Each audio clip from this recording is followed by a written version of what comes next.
नमा संस्कृताय। प्रिय छात्रों, जैसा कि विज्ञान शाकुंतलम हम प्रतिदिन पढ़ रहे हैं, आज उसी कड़ी में चतुर्थ अंक का अंतिम श्लोक है।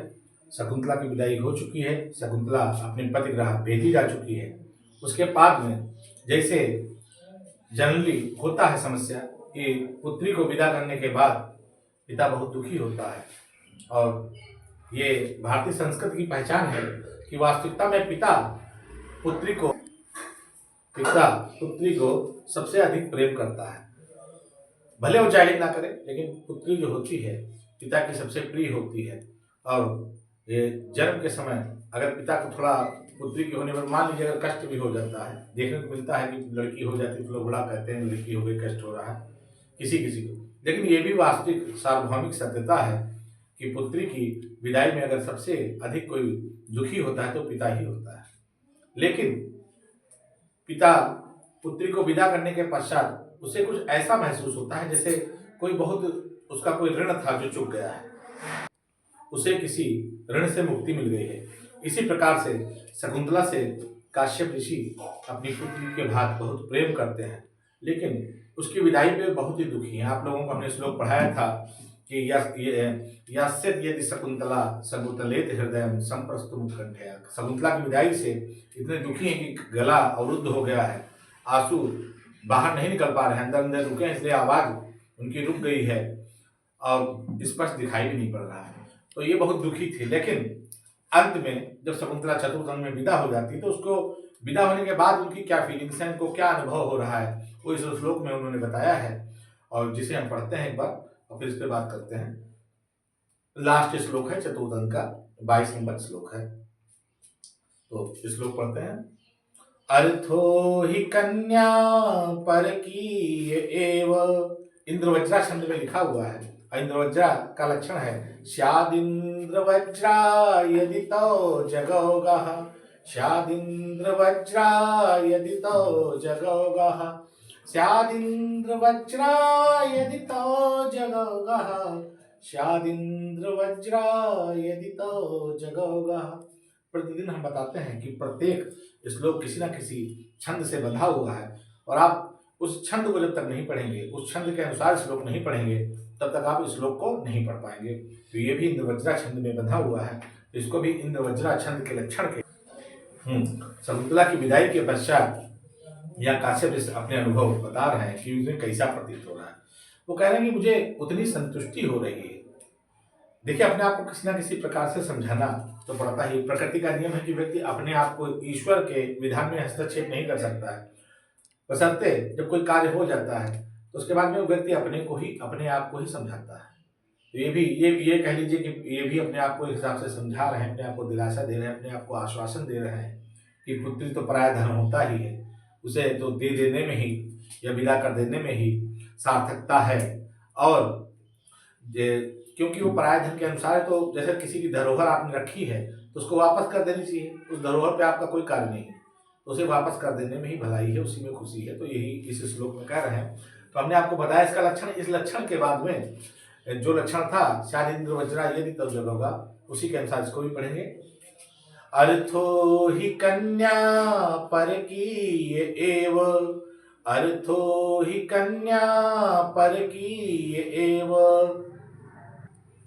तामद्य संप्रेष्य परिगृहीतुः, तामद्य संप्रेष्य परिगृहीतुः, जातो ममायं विशदः प्रकामं, जातो ममायं विशदः प्रकामं, प्रत्यर्पितन्यासैवान्तरात्मा, प्रत्यर्पितन्यासैवान्तरात्मा। काश्यप ऋषि कह रहे हैं कि अर्थो ही कन्या परकीय एव। कन्या का अर्थ ही, अर्थात कन्या का मतलब ही होता है कि अर्थ माने धन है। कन्या का अर्थ ही होता है कि पराया धन, पराया धन। जैसे किसी दूसरे का धन दे रखे हैं तो दूसरे के धन पर आपका कोई अधिकार नहीं है, उसी प्रकार से कन्या का अर्थ ही पराया धन होता है। एव माने ही, परकी माने पराया, और कन्या माने कन्या, पुत्री, अविवाहित जो कन्या होती, बालिका होती है, तो उसे कन्या बोलते हैं। वैसे तो कन्या 12 वर्ष तक की लड़की को ही कहा जाता है, लेकिन चलिए यहाँ पर बड़ा अर्थ भी है आजकल के परिप्रेक्ष्य में देखते हुए बड़ी लड़की को भी कन्या कहा जाता है। लेकिन वास्तविकता में कन्या 12 वर्ष की स्त्री जो पुत्री होती है, लड़की होती है, उसे कन्या बोला जाता है। क्योंकि पहले कन्या शब्द का अर्थ, क्योंकि 12 वर्ष की बाल विवाह होते थे तो 12 वर्ष की अवस्था तक विवाह हो जाते थे, तो कन्या शब्द का प्रयोग हुआ है। तो कन्या का अर्थ ही या कन्या का मतलब ही होता है पराया धन, पराई संपत्ति। ठीक है, इसका आप कुछ अनुचित रूप से इसको ना लें।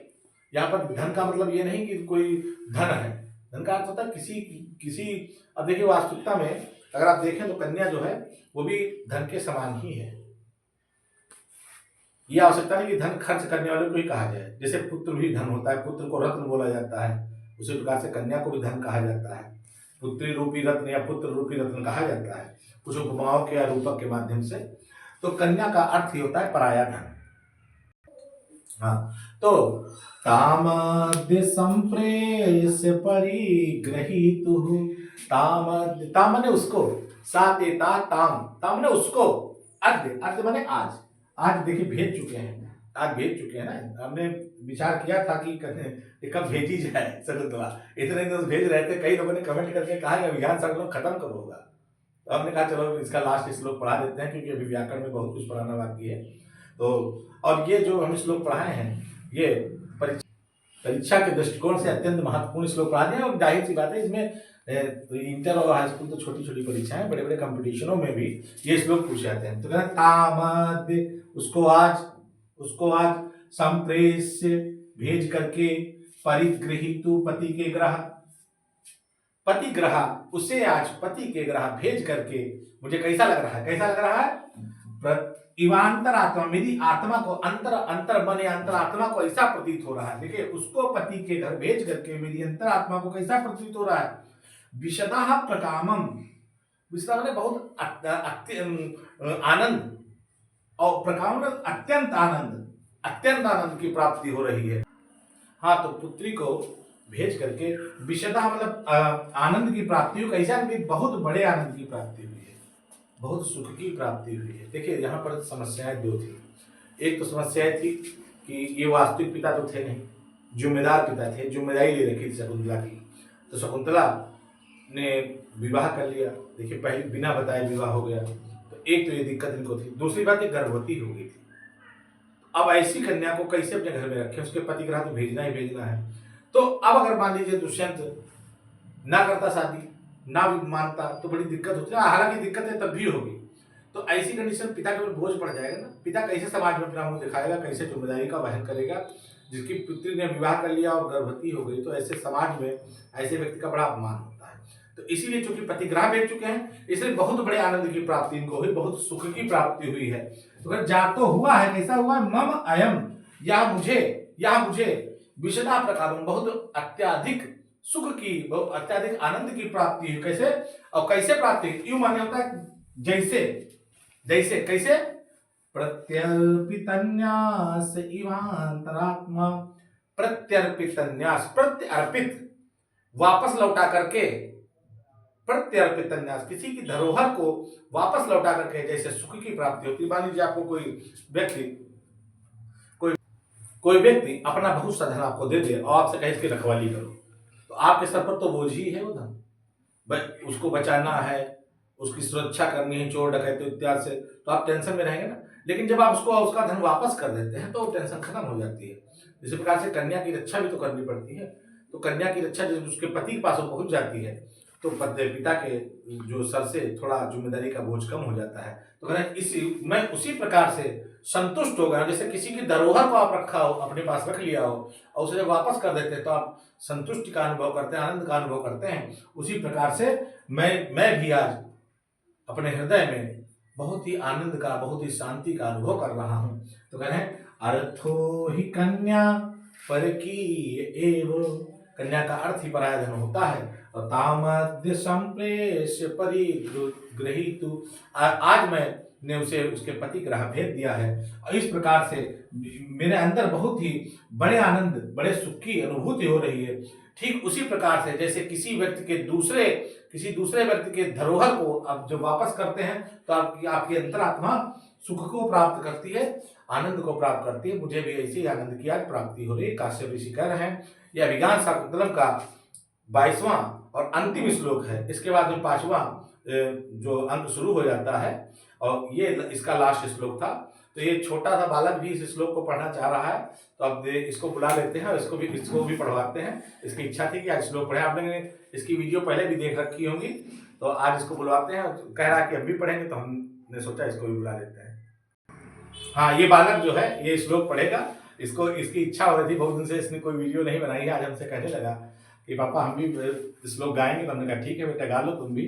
तो इस श्लोक पढ़ेगा, तो पढ़ते हैं, देखते थोड़ा बहुत कुछ कर सकता है तो अपने हिसाब से पढ़ेगा। पढ़ो। अर्थो हि तन्या परतीयैव तामद्य सम्प्रेष्य परिगृहीतु जातो ममायं विशदः प्रकामं प्रत्यर्पितन्या सेवान्तरात्मा। बहुत बढ़िया। अब देखिए, ये इधर खड़े जाओ। अब एक बार फिर से पढ़ेगा हमारे साथ में, ठीक है? चलो हम पढ़ रहे हैं, तुम अपना देख के पढ़ो और हम ऐसे ही पढ़े दे रहे हैं। अर्थो हि कन्या परकीय एव तामाद्य सम्प्रेष्य परिगृहीतु जातो ममायं विशदः प्रकामं प्रत्यर्पितन्या सेवान्तरात्मा। तो ये बालक जो है ये वीडियो पहले बनाता था, छोटी छोटी शॉर्ट वीडियो, लेकिन अब इसका मन नहीं हो रहा है बनाने, तो नहीं बना रहा है। आप लोग कमेंट करेंगे तो बनाएगा। इस लोग जो है बना सकता है, लेकिन शर्माता है बनाने। तो आज इसका मन हुआ तो हमने पढ़वा दिया। तो आज ये अभिज्ञान शाकुंतलम का लास्ट श्लोक था, तो हमने कहा इससे भी पढ़वा देते हैं और फिर कल से कुछ हम नए टॉपिक के साथ आपसे मिलते हैं। तब तक के लिए धन्यवाद।